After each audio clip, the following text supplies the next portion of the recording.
Opposite should be a point-scoring machine. Playing well in this position is not easy, because there are a lot of out-of-system actions, and not only you but also the coaches have high expectations from a good opposite. But the job of an opposite isn't just making points, attacking. What all should an opposite know? How should he think about his own game and the other team's game? What should he or she focus on? What numbers and efficiency should they have in their game? I answer all of that in this video that will help you to become an excellent opposite. I know what I'm talking about. I have played several European Championships and World Championship as an opposite. I loved playing in this position, but sometimes it was really hard work to fulfill the opposite role and to be offensive leader of the team, not only in training but especially in the games. Attacking is without a doubt the most important volleyball skill of any opposite. Unless you are an excellent attacker, you cannot count on playing as an opposite. In addition, every opposite should actually be the team's leader in attack, make the most points for team.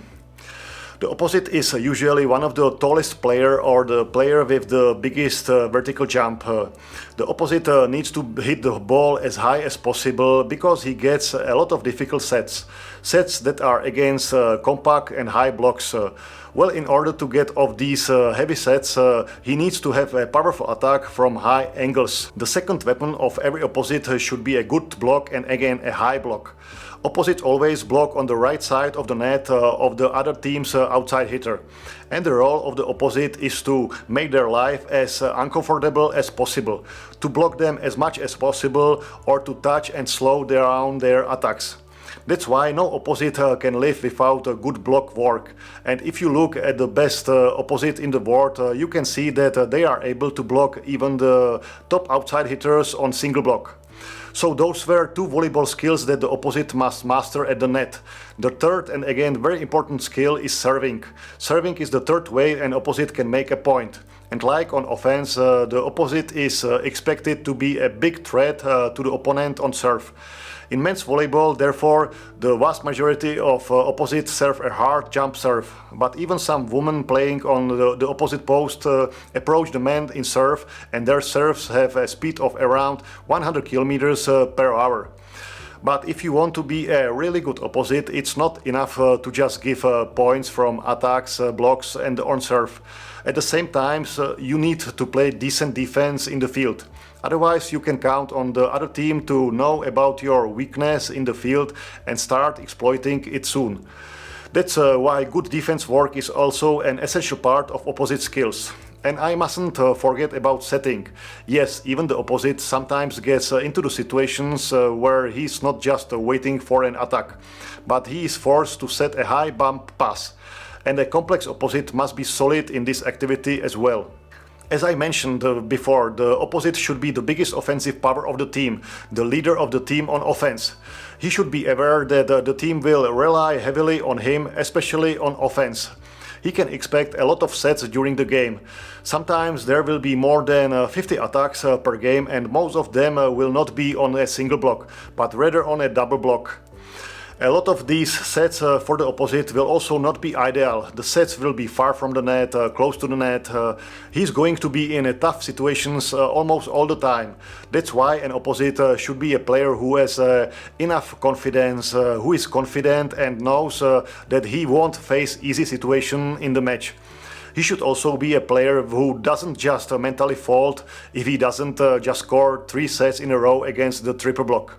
To get a better idea of what an opposite's performance should look like, let's look at the numbers and percentages that clearly show what can be considered a good opposite performance. Because sometimes when we are watching a game or coaching, it can seem like an opposite's performance isn't very good. Or on the other hand, we think he's playing a great game. Certainly, you can't expect as an opposite to always have a great day and make 30 points in a game, or that you'll only get sets against single block and your efficiency in attack will be over 60%. Every game is different, I know it myself. When I played volleyball in France for tours, I got almost no one block sets in one game. Instead, I was always attacking on a double block or a triple block, and at the end of the game I was happy to get 40% efficiency in attack. Then I remember a game where, on the other hand, I was hitting exclusively off quick sets on single block, and also at the end of this game 67% in attack was a great number that not only I liked. That's why the balance of your performance is more important for evaluating the opposite than just shining in one game. And the measure of that balance for me is a success rate of around 50% on offense, when you kill 50% of all attacks. And that's from a single game or even a whole season. If you are hovering around that threshold like the opposite, you are doing a good job. But be careful, 50% success rate on offense doesn't mean that the other 50% are your mistakes, your attacks out of the court or into the block.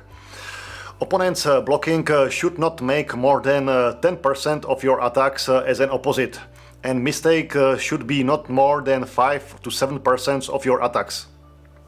Speaking of blocking as an opposite, here a good opposite should be above 0.2 to 0.3 blocks per set in the long run.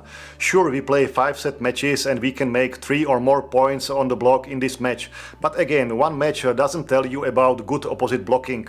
So rather watch your long-term success rate on the block and expect that you should have at least one block in every match. Serving is the third way an opposite can get a point. Again, I am looking at it in the longer period and statistics from multiple matches here as well. And 0.3 and more point from aces per set is an excellent serve job for an opposite. But it doesn't mean you serve either in or you make a serve mistake. Here too, you need to watch your efficiency, which is not only based on the number of aces, but also on the number of errors on serve. Errors on serve should not account for more than 20% of all your serves when we are speaking about jump serve, and errors should be at ratio of no more than 3 errors per ace gained. Well, the statistics of the success rate on the serve when the opponent passes inaccurately beyond 3 meters from the net are not easy to get every time, but I would like to see at least 50% success rate from a good opposite when his serve is not well received and the opponent cannot attack with middle blockers after his serve. So those were the opposite numbers. Let's go back to the attacking itself. I mentioned earlier that the most important activity of an opposite is attacking. So let's go through his attacking checklist during the game. It's important that opposite is a good observer when the ball is on their side of the field, when the setter is running after the reception or after the defense in the field. So opposite must have a good judgment of the situation. See the pass. I'm watching the reception or the defense in the field. Will I attack after serve for reception or after dick? How will I time my attack? Is it a quality reception or good defense? I need to answer and evaluate these questions quickly. See the set. I know where the ball will be after reception or defense. I am now in anticipation of the set. Where am I? Am I ready to attack or do I need to move to the spot from which I will be starting? I think about my approach. I start slow and the last step is the most dynamic. I am still looking at the ball. If the pass is high, I time my approach well. If I'm getting a quick set, my legs and body are ready for it. Attack time. Now it's time to attack. I watch the block and if I see an open spot, I try to attack there. I can see there is an open line, space on the diagonal or between the block. I try to attack these open spots as much as possible. If I don't see a free spot, if I have a compact double block or triple block against me, I look for a solution to resolve the situation. I'm attacking the edge of the block, more of an edge blocker down the line, or I'm attacking the fingertips. Another solution is to attack with maximum power into the palms of the blockers, with the goal that the ball bounces to us, so my teammates can pass it and develop the next offensive action. Attack with range. I prefer to attack long corner on line, line seam, deep corner, sharp diagonal if I have block against me. Attack these attacks deep into the field, into the final third of the field, not straight down. Sometimes also attack a meter or two behind the court if you want to play on blocking players' fingertips. Hit high, hard and with maximum power. Run, jump and prepare to hit with efficient loose arms. Also get loaded early to the ball. Rotate your shoulders through the ball from a tall extended position. Also don't forget the roll shot or power tip. These variations of attacks will help you in difficult situations and everyone, even the powerful opposite, should have them in their repertoire. Make fast decisions with each set. This intuition is developed through hours of intense, mindful, game-line repetitions in the gym. And know when to bring it, know when to make them play, know how to give it to them harder than you'll get it back. But that's not all about attacking for opposite. Opposite also has a lot of balls and sets in transition, and there is an opposite checklist for those situations. Am I ready to attack in transition? Can I get away from the net quickly to make a full attack approach from at least 2 steps and attack in multiple directions? Therefore, I need to turn immediately after our defense in the field during transition, step back from the net and prepare to attack. If I am on the triple block, I'll do everything I can to get back into position to attack. If I am defending the ball in the field, I try to play it high, not only to give the setter a chance to get to the ball, but to give me the time to prepare for my offense. I also have to be ready to attack from any point or spot on the field. I have to have good footwork in these out-of-system situations. After the defense, I should always call out to the setter what type of set I want, if I'm ready for a quick set or I want a high set. I have to count on my opponent being ready for me during transitions. Not only will there be a block lineup in front of me, but the opposing defense will be expecting my attack.